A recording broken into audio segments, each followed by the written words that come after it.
तो मैं ये कह देना चाहता हूँ कि गांधी बड़ा कोई हिंदू नहीं था, लेकिन गांधी के हे राम से बाकी कौमें डरती नहीं थीं। आज के समय में अहिंसा को कायरता और कमज़ोरी का प्रतीक समझा जाता है, लेकिन गांधी कभी मरते नहीं हैं, क्योंकि गांधी एक विचार का नाम है, गांधी एक व्यक्ति का नाम नहीं है, और विचार सदैव जीवित रहता है।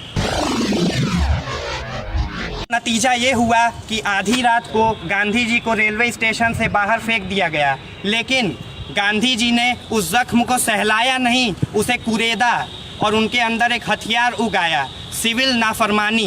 जालिम का न कहा मानना ही सिविल नाफरमानी है, और इसी के साथ एक इतिहास की शुरुआत होती है। लुई फिशर कहते हैं कि अगर उस अंग्रेज़ के बच्चे को ये मालूम होता कि जिस आदमी को वो ट्रेन के डिब्बे से बाहर फेंक रहा है वही आदमी एक दिन अंग्रेज़ी हुकूमत को पूरे ग्लोब से बाहर फेंक देगा, तो ऐसी गलती कभी नहीं करता।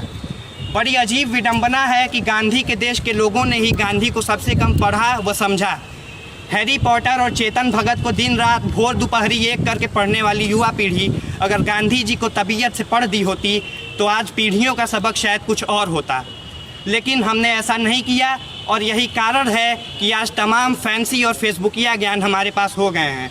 जैसे बंटवारे का शाश्वत कारण गांधी जी को मानना और गांधी जी को मुस्लिम परस्त कह देना। तो मैं ये कह देना चाहता हूँ कि गांधी से बड़ा कोई हिंदू नहीं था, लेकिन गांधी के हे राम से बाकी कौमें डरती नहीं थीं, क्योंकि गांधी भारत में धर्मनिरपेक्षता के प्रतीक थे। आज के समय में अहिंसा को कायरता और कमज़ोरी का प्रतीक समझा जाता है, लेकिन लोग ये भूल जाते हैं कि विश्व की सबसे बड़ी सेना से आप हथियार से लड़ाई नहीं कर सकते। उसके लिए आपको एक ऐसा हथियार चुनना होगा जिसका मुकाबला वो न कर सकें, और वो हथियार है अहिंसा। गांधी जी का कहना था कि आँख के बदले आँख फोड़ने से तो पूरी दुनिया ही अंधी हो जाएगी। उनका ये भी मानना था कि ऐसी पढ़ाई जो आपके हुनर को बढ़ावा न दे वो बदतमीज़ी की पढ़ाई है।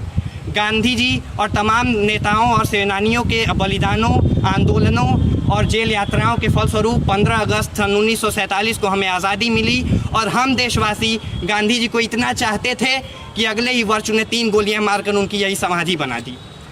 लेकिन गांधी कभी मरते नहीं हैं, क्योंकि गांधी एक विचार का नाम है, गांधी एक व्यक्ति का नाम नहीं है, और विचार सदैव जीवित रहता है। अंत में दुष्यंत कुमार जी की चंद पंक्तियों के साथ अपने व्याख्यान का समापन करना चाहूँगा कि खुदा नहीं न सही, खुदा नहीं न सही आदमी का ख्वाब सही, खुदा नहीं न सही आदमी का ख्वाब सही, कोई हसीन नज़ारा तो है नज़र के लिए, वो मुतमईन है कि पत्थर पिघल नहीं सकता, वो मुतमईन है कि पत्थर पिघल नहीं सकता, मैं बेकरार हूँ आवाज़ में असर के लिए, मैं बेकरार हूँ आवाज़ में।